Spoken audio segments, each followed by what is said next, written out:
So let me show you what I mean. Imagine this. The manager pulls the supervisor aside and says, "Hey, John, why didn't the freezer log get done?" John says, "I thought night shift was doing it." What's the supervisor now do? They get defensive. And the real problem still hadn't even been identified because the conversation turns into blame instead of diagnosis. And that's the moment that most accountability conversations go completely off the rails. Most managers treat accountability like a confrontation tool. Something went wrong, go confront the person, apply pressure, demand results. But by the time you're confronting behavior, trying to correct someone, you've already stepped clear across the most important part. You never asked the most important question.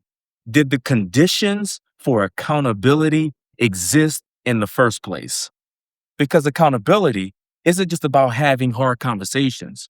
Accountability requires a foundation. And if the foundation isn't there, it doesn't matter how direct you are, what your intentions are, or how many times you had this conversation, accountability won't work. There are three conditions that must exist before you can hold anyone accountable for something. Call it the AAA model. Three conditions every accountability conversation must run through them. First, awareness. Did they actually know what they were responsible for? Not did you tell them, did they know? Ability. Did they have the knowledge, skills, and resources to actually do it? Third, agreement. Did they explicitly agree to own it? I don't mean implied. I don't mean assume. I mean that they explicitly say they now own. When you have those three elements in place, accountability becomes simple. But if even one of them is missing, the whole conversation around accountability completely falls apart. So I want you to remember this. Critical questions for any accountability conversation. Question number one, did they know? Question number two, could they do it? Question number three, have they agreed to own it? Miss one of those and you have no chance of holding someone accountable. Nail them and accountability becomes simple. So let's run this through a real situation. You have an employee. They forget to complete a task. The manager wants to hold them accountable. First question, did they know they were responsible for it? If the answer is yes, you progress to the next question. If the answer is no, you need to first clear and assure that they are aware of what they're responsible for. First question, did they know that they were responsible for the task? If the employee says, I didn't know I had to do that, that's an awareness failure. Second question, could they do the task? If they say, no one showed me how to do it, then that's an ability failure. Third question, did they agree? If they say, that's not my responsibility, that's an agreement failure.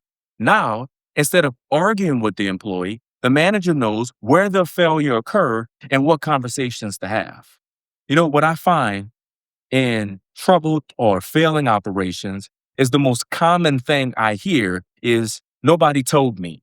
And the manager's response is, I told you in a meeting or in a huddle or in SOP or it's written on that sheet that's taped to the communication board or it's a part of the email that we sent. Here's the problem. Telling someone something isn't the same as them knowing it. And managers very regularly confuse communicating information with confirming awareness. Those are two completely different things. You can post something on the board in the break room, talk at someone for 20 minutes, send an email, and an employee can still walk away having a completely different understanding of what they're responsible for. Here's the principle I want you to lock in. Awareness isn't achieved when you finish talking. Awareness is achieved when the employee can demonstrate it back to you. This is the reason why call and response is so important in high performance operations. Before you walk away from that conversation, you need confirmation, not assumption. It sounds like this. Hey, John, let me walk you through what you're responsible for here. And then I want you to tell me back what you understand your responsibilities are. When you're responsible for temperature logs and you get health inspections happening very, commonly, you don't have time for failure. And call and response is a thing that helps you accomplish that. It closes the gap between what's communicated and what the employee is aware of. If they can't demonstrate, communicate back to you what they're now responsible for, communication may have happened, but awareness did not happen. And here's the critical element. If awareness never happens, accountability will never happen. The second thing I hear is, I don't know how. Most managers treat that as an accountability issue, but it's not. It's an ability problem. And those require completely different responses. Here's how I diagnose operational failures across thousands of locations. Most accountability problems are training problems in disguise. The employee isn't resistant. They aren't defiant. They genuinely just don't have what they need to do the job. Ability has three components: knowledge, skills, resources. You pull any one of those out and you don't have an accountability problem. You have a systems problem. The diagnostic question that I use is fairly simple. Do you have everything that you need to get this job done? If the answer is yes, then you know that ability exists. You can safely move the conversation forward. But you have to ask. Most managers just assume that ability exists, and that's where execution dies. And then there's the condition that most managers never establish. That's not my job. That response is an agreement failure. It's not an attitude problem. It's not insubordination. An agreement means explicit ownership, not implied, not assumed, not because it's written down somewhere, explicit ownership.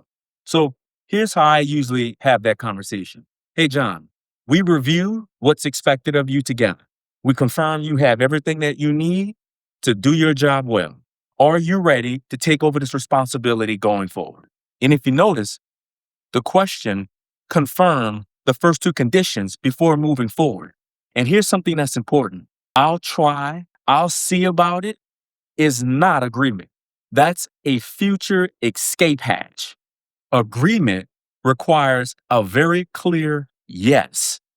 That's the only way that you'll be able to build future accountability. No agreement, no yes, no agreement, no accountability.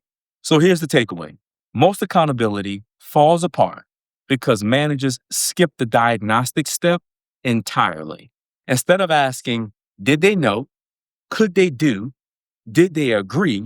They jump straight to confrontation. And confrontation without diagnosis does not create accountability. It creates resentment, defensiveness, and eventually turnover. The rule is simple. Accountability only works when awareness, ability, and agreement already exists. Before your next accountability conversation, run the AAA test. Did they agree to own it? If one of those is missing, accountability isn't the conversation you need to have. It's set up. Fix the gap. And then you hold the line. That's how you stop having the same conversations over and over again. So look, I put together a one-page decision map that helps you walk through these different situations before the accountability conversation even happens. It's the same diagnostic framework I use across thousands of locations that's been simplified so that you can use it before your next one-on-one. And if you want to go deeper, I have separate videos breaking down awareness, ability, and agreement. Start with awareness first, because that's where most managers are bleeding and don't even realize it.